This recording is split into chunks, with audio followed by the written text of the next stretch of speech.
మా బాబాయ్ని చూస్తే ఎట్లా ఉంటుంది, మా వాళ్ళని చూస్తే ఎట్లా ఉంటుంది, అంత జనం అందరూ కూడా అలాగే ఓన్ చేస్తున్నారు మిమ్మల్ని అందరూ. మీరు చెప్పే విధానం అది కూడా వివరంగా విడమర్చి చెప్తుంటారు ప్రతిదీని. ఎలా అండి ఇదంతా ఎలా? నేను మొదటి నుంచి అంతేనండి వెంకటేష్ గారు. ఎందుకంటే చిన్నప్పటి నుంచి కూడా ఒక విషయం గురించి మనం మాట్లాడితే అవతల వాళ్ళకి చాలా క్లియర్గా అర్థం కావాలనే పాలసీ నాది. దాన్ని బట్టి నేను చాలా అర్థమయ్యేటట్టుగా చెప్పడం నా అలవాటు.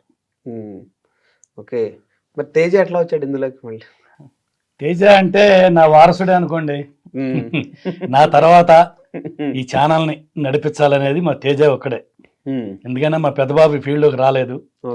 మా తేజకి ఈ ఛానల్ పెట్టాలనే ఐడియా కానీ దీన్ని ఇలా ఇంప్రూవ్మెంట్ చేయాలనే ఐడియా కానీ మా అబ్బాయికి ఫస్ట్ వచ్చింది.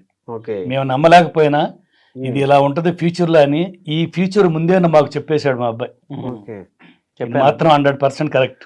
అంటే ట్రై చేద్దాం డాడీ, వర్కౌట్ అవుతుంది, నీకు వంట వచ్చు, నాకు ఫోటోగ్రఫీ వచ్చు కదా, ట్రై చేద్దాము, ఒక 1 year చేద్దాం, కన్సిస్టెంట్ లైక్ చేసుకుంటా ఉందాం, రిజల్ట్తో సంబంధం లేకుండా ఒక 1 year చేద్దాం కరెక్ట్గా, రెగ్యులర్గా ఒక మంత్లీ ఒక 3 videos 2 videos పెడదాము, చూద్దాం అసలు రెస్పాన్స్ ఎట్లా చూద్దాము అని చెప్పాను అనమాట. సరే అని చెప్పేసి ఇమీడియట్గా ఎప్పుడైతే ఐడియా వచ్చిందో, యాక్చువల్ నా లైఫ్లో ఏంటంటే నేను ఎన్ని ఐడియాలు వచ్చినా సరే ఏవి ఇంప్లిమెంట్ చేసేవాడిని కాదు, వదిలేసేవాడిని, అది ఐడియాస్ లాగా మిగిలిపోయావు అనమాట. ఎప్పుడైతే ఇదొక్కటి ఎందుకో నాకు తెలియదు, ఈ ఫుడ్ అండ్ ఫామ్ది డాడీతో చేద్దాము, వర్కౌట్ అవ్వచ్చేమో అని చెప్పేసి నేను డాడీకి చెప్పాను.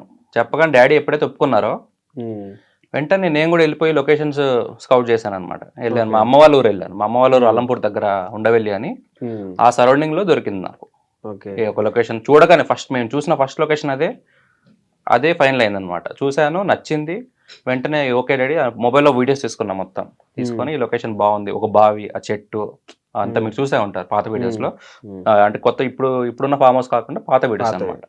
సో చూసి వచ్చి ఇంటికి వచ్చి చెప్పాను నేను, చెప్పి డాడీ ఇట్లా ఒక లొకేషన్ దొరికింది, మనం చేద్దాము అంటే, ఏం చేయాలరా నాకు తెలియదు, ఎట్లా అది అని అన్నాడు. కూర్చో డాడీ ఒకసారి నించో, నువ్వు షర్ట్ వేసుకో అని చెప్పి షర్ట్ వేయించా. వేయించితే హాయ్ అందరికి నమస్తే, ఇప్పుడు మీరు ఏదైతే వీడియోస్ లో చూస్తుంటారో అది చెప్పించా. 5-6 తీసుకున్నా షార్ట్స్, హాయ్ అండి అందరికి నమస్తే హాయ్ అండి అని చూస్తున్నా. చేయలేడేమో, ఇబ్బంది పెడుతున్నానేమో అనిపించేది నాకు ఎందుకు కొంచెం సరే ట్రై చేద్దాం, ఇంప్లిమెంట్ చేసేద్దాం అనుకున్నది. ఫస్ట్ ట్రై చేద్దాం అనుకో, ఏదే ఉంది కెమెరా అంతా, అప్పటికే కెమెరా కొనిచ్చారనమాట. ఆ కెమెరా కొనిచ్చిన తర్వాత ఫస్ట్ వీడియో మన food and home channel video అనమాట. నాకు వీడియోస్ తీయడం రాదు, నా ఫొటోస్ తీయడం ఒకటే వచ్చాను. తెలియలేదు కెమెరా కొనిచ్చినట్టు తెలియలేదు, ఇదే ఫ్యూచర్ అవుతుంది. నేను ఆల్రెడీ వెడ్డింగ్ ఫోటోగ్రఫీ చేసేవాడిని, ఆ ప్రాసెస్ లో కొనిచ్చారు. సరే అమ్మా నువ్వు కెమెరా అప్డేట్ అవ్వాలన్నావు కదా, సరే తీసుకో అని చెప్పి ఇద్దరు అమ్మ నాన్న కలిసి చీటీ డబ్బులు వేసి ఒక 3 lakhs అలా తీసుకొని నాకు కొనిచ్చారు అనమాట. వీళ్ళే హోటల్ రన్ చేసుకుంటూ ఆ చీటీ డబ్బులు కట్టుకునేవాళ్ళు. నేను వెడ్డింగ్స్ చేయాల్సిన కెమెరాతో నేను సరే ట్రై చేద్దామని చెప్పి వీడియో తీసాను. నాకు వీడియో అసలు తీయడం రాదు. అదే మీరు వెళ్ళి ఫస్ట్ వీడియో చూస్తే మీకు అసలు అర్థం కాదు, వీడియో అసలు పిచ్చిగా ఉంటుంది అనమాట మొత్తం అంతా. కానీ నచ్చి నా ఫ్రెండ్స్ ఉన్నారు కొంతమంది, యోగి, విశ్వ, ఇట్లా రామకృష్ణ ఇట్లా ఉన్నారు కొంతమంది ఉన్నారు, వీళ్ళందరూ పంపించా. ఎడిటింగ్ చేసా, ఎడిటింగ్ కూడా రాదు నాకు, ట్యూటోరియల్స్ చూసుకుంటూ ఎట్లా చేయాలి ఏంటని ప్రతిదీ ఒక 8 days తీసుకున్నా నా ఫస్ట్ వీడియో ఎడిట్ చేయడానికి. నాకు రాదు అసలు, ఎడిటింగ్ రాదు. ఫోటోషాప్ వచ్చు, ఫోటోస్ తీయడం వచ్చు, కానీ వీడియో ఎడిటింగ్ వీడియోస్ తీయడం రాదు నాకు. వేరే వాళ్ళకి ఇచ్చారు మామూలుగా అయితే మీరు? ఎవరికి అంటే ఫోటోలు, వెడ్డింగ్ ఫోటోలు అవి ఎడిటింగ్ వేరే వాళ్ళకి ఇచ్చారు. నేను వీడియో ఎడిటింగ్ వేరే వాళ్ళకి ఇచ్చేవాడిని, వేరే వాళ్ళకి ఇచ్చేవాడిని. ఎప్పుడైతే ఆ 8 days పట్టింది, పంపించాను ఫ్రెండ్స్ అందరికి. సూపర్ మామ, అదిరిపోయింది, అసలు అదిరిపోయింది, మాకు కొంచెం మైక్ ఒకటి కొంచెం గాలి ఆ డిస్టర్బెన్స్ ఉంది, మిగతా అంతా సూపర్ అది అని చెప్పగానే ఓకే, ఆ అప్రిషియేట్ వాళ్ళు ఎప్పుడైతే సపోర్ట్ చేశారో నాకు ఇంకా కాన్ఫిడెన్స్ బూస్ట్ అయిపోయింది అనమాట. చలో డాడీ చాలా మంది నచ్చింది, మనం పలానా రోజు పెట్టేద్దాం, ఛానల్ పేరు ఏంటి అని చెప్పి నేను నా ఫ్రెండ్స్ డిస్కస్ చేసి పెట్టిన ఛానల్ పేరు ఇది అనమాట.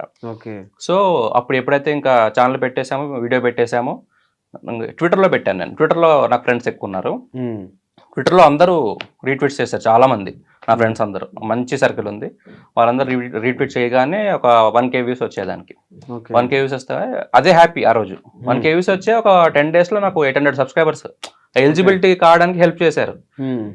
సో చలో ఇంకా బాగుంది, అప్రిషియేషన్ వస్తుంది, బాగుంది అంటున్నారు వర్క్ అని చెప్పేసి గుడ్డిగా ఇటు నుంచి వెడ్డింగ్ నుంచి వచ్చే డబ్బులతో తీసుకొని వీడియోస్ చేసేవాడిని. వీడియోస్ చేసుకుంటూ ఇద్దరు వెళ్ళడం, పొద్దున్నే అదొక మాకు 30 km డిస్టెన్స్ మాకు. డాడీ పొద్దున్నే 2 o'clock లేచి అక్కడంతా కుకింగ్ చేసుకొని హోటల్లో ఆ సరుకు అంతా అమ్మకి అప్పచెప్పి 4 o'clock వచ్చి నా బండి ఎక్కేవాడు.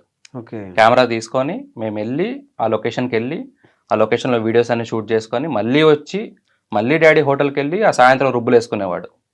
రుబ్బులు వేసుకొని వచ్చి అప్పుడు సాయంత్రం పడుకునేవాడు. మళ్ళీ 2 o'clock లేయడం, మళ్ళీ హోటల్ వేయడం. వీడియో ఉన్నప్పుడు మాత్రం ఇది ప్రాసెస్. రెగ్యులర్గా డాడీ ఎప్పుడు 2 o'clock లేస్తాడు, మధ్యలో రెస్ట్ ఉంటుంది, ఇలా చూసుకుంటారు. సో అలా చేసాము. ఇంకా అలానే వెడ్డింగ్స్ చేస్తూ ఇది చేసామండి భయ్య నేను కంప్లీట్గా. అలా చేసుకుంటూనే ఆ వీడియో ఎడిటింగ్ అనేది, అది తీయడం అనేది కొంచెం ఇంప్రూవ్ అవుతా వచ్చింది అనమాట. విజువలైజేషన్ అనేది నాకు ఉండింది మొత్తం. ఎట్లా చూపించాలి మన ఛానల్ని, మన వీడియోస్ ఎలా ఉండాలి అనేది కంప్లీట్ నా విజువలైజేషన్ మొత్తం అంతా నేను విజువలైజ్ చేసుకునేవాడిని.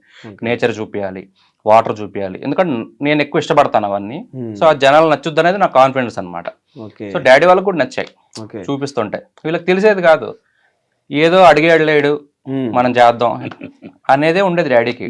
అదే చెప్తాను బాబాయ్ గారు, వచ్చి అడిగినప్పుడు ఎట్లా ఫీల్ అయ్యారు మీరు, ఎట్లా రియాక్ట్ అయ్యారు? నేను నిజంగా ఇది సక్సెస్ అవుద్దా కాదా అనేది ఒక చిన్న అనుమానం ఎక్కడ ఉండేది.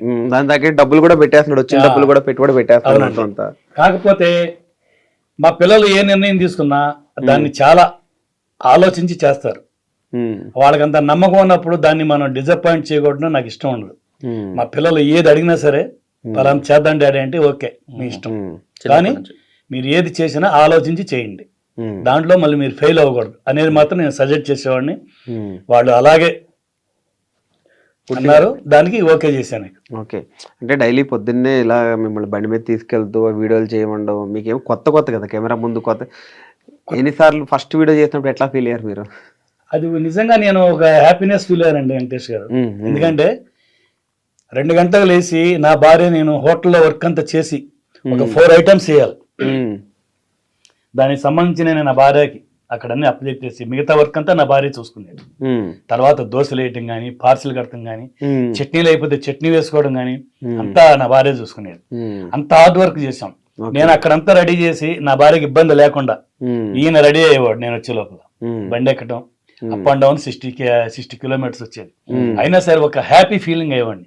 ఎందుకంటే ఇది నా కొడుకు డ్రీమ్, ఇలా చేయాలని చెప్పి ఒక మంచి ఆలోచన ఆయనకు వచ్చింది కాబట్టి దానికి మనం సపోర్ట్ చేయకపోతే అతను ఫీల్ అవుతాడు. ఎప్పుడైనా సరే పిల్లలు ఒకటి అనుకున్నప్పుడు, ఏ తల్లిదండ్రులైనా సరే పిల్లలు ఒక ఆలోచన వచ్చి ఇలా చేద్దాం డాడీ అంటే దాన్ని మనం కంపల్సరీగా చిన్నప్పటి నుంచి అంతే సహకరించాలి. నేను ఏ ఐడియా చెప్పినా పద చేద్దాం, అది మంచా చెడా చూడు డాడీ వెంటనే ఓకే చెప్పేసేవాడు. మమ్మీ ఏమన్నారు మరి? డాడీ ఓకే, మమ్మీ కూడా అంతే. ఇంట్లో అందరూ సపోర్టివ్ నాకు. నేను ఫోటోగ్రఫీ ఎంచుకున్నానంటే బాగుంది కదా నీకు, అక్కడ ఫోటోగ్రఫీ నీకు అక్కడ బాగా వస్తుంది, ఇక్కడ హోటల్ కూడా బాగుంది. సో నాన్నగారు అట్లా డైలీ వచ్చేస్తుంటే ఎందుకు వద్దని ఏమన్నారా మమ్మీ? ఏమన్నారు? లేదన్న, ఫోటోగ్రఫీ అనేది బేసిక్లీ ఎక్కువ సేవింగ్స్ ఉండేవి కాదు నా దగ్గర. డబ్బులు ఎంతసేపు ఈఎంఐలు కట్టుకోవడం ఇది ఉండేది, ఎక్కువ స్ట్రగుల్ ఎక్కువ ఉండేది అనమాట. వీళ్ళు ఏంటంటే ఎందుకు అనేవాళ్ళు, అరే మా అమ్మ అనేది అనమాట, వచ్చిన వాడిని పెడుతున్నావురా, ఎట్లా క్లిక్ అవుతుందా లేదా, క్లిక్ అవుతుందా, అమ్మ మనకి 20,000 వస్తే చాలమ్మ మనకి యూట్యూబ్ నుంచి, మనకి ఎక్కువ అక్కర్లేదు, 20,000 వస్తే 20-30,000 మీకు హోటల్ నుంచి 10,000 అట్లా 20,000 మిగులుతాయి, వెళ్ళిపోతుంది, సరిపోతుంది అమ్మ మనకి, సేవింగ్స్ స్టార్ట్ చేయొచ్చు. అప్పటి వరకు మాకు 0 సేవింగ్స్ మా లైఫ్లో, అసలు ప్లానింగ్ లేకుండా ఉండింది బేసిక్లీ మా ఫ్యామిలీ. సో అప్పటివరకు ఏం సేవింగ్స్ ఉండేవి కాదు, అకౌంట్లో 50,000 కూడా ఉండేవి కాదు. లిటరల్ ఏమైనా అయినా సరే వెళ్ళి చూపించుకోవాలన్నా కూడా ఇంకోరిని అడగాల్సిన సిచ్యువేషన్ అనమాట. సో అలాంటి సిచ్యువేషన్లో పెట్టా ఈ ఛానల్ నేను. ఎప్పుడైతే ఇంకా మా మమ్మీకి డాడీకి ఒకటే చెప్పా, మమ్మీ పక్క 20 నుంచి 30,000 వస్తాయి, ఇదే మన టార్గెట్, అది వచ్చారు పని చేద్దాం మమ్మీ అంటే, ఏమరా నాయనా నువ్వు చెప్పిందే, నువ్వు ఏదంటే అదే అన్నట్టు ఇంకా వాళ్ళు ఎప్పుడూ ఓకే చెప్తా ఉన్నారు అనమాట. ఫస్ట్ మంత్ ఎంత వచ్చింది ఐడియా ఉందా మీకు? ఫస్ట్ మంత్ డ్రా చేసింది అన్న. యాక్చువల్ మానిటైజేషన్ అయ్యాక మాకు డబ్బులు రాలా. మానిటైజేషన్ 4 months అన్ని కలిపి వచ్చాయి మనకి, అరౌండ్ ఒక 60K అట్లా వచ్చాయి. అది చూసి నాకు మా అబ్బాయి ఆలోచన సక్సెస్ అయింది, దీన్ని మనం ఇక వదులుకోకూడదు, ఈ ప్రయాణంలోనే మనం చాలా కష్టపడి ఈ ఛానల్ ని ముందుకు తీసుకెళ్ళాలి అని ఒక దృఢ సంకల్పంతో మా ఇంటిల్లి పాది అందరూ కోఆపరేట్ చేశారు. డాడీ యాక్చువల్ మధ్యలో గివ్ అప్ ఇచ్చాడు డాడీ స్టార్టింగ్ లో. 20 వీడియోలు, ఇంకా అప్పటికి మా 10 వీడియోలు అయ్యాయి అంతే. ఈ అప్ అండ్ డౌన్ చేయడం, హోటల్ పని చేయడం అనేది డాడీ అసలు చేయలేకపోయాడు. నా వల్ల కాదులే అమ్మా, నాకు బాడీ సహకరించట్లేదు, ఇది ఎప్పుడు క్లిక్ అవుతుంది ఏమోలే. అప్పటికి మేము పెట్టి 3-4 నెలలు అవుతుంది అనమాట. క్లిక్ కాదులే అమ్మా ఇంకా అంటే, లేదు డాడీ చేద్దాం డాడీ చేద్దాం పదా అని చెప్పి అట్లనే కొంచెం రిక్వెస్ట్ చేసుకో అంటే ఆయనకి శ్రమ ఎక్కువ అయ్యేది. నేనేదో ఫోర్స్ చేస్తున్నాను కాదు కానీ ఆ బాడీ సహకరించేది కాదనమాట. సో ఎప్పుడైతే ఇంకా అలా ఒప్పుకున్నారో బలవంతంగా చేయించా ఒక 4-5 వీడియోలు స్టార్టింగ్ లో.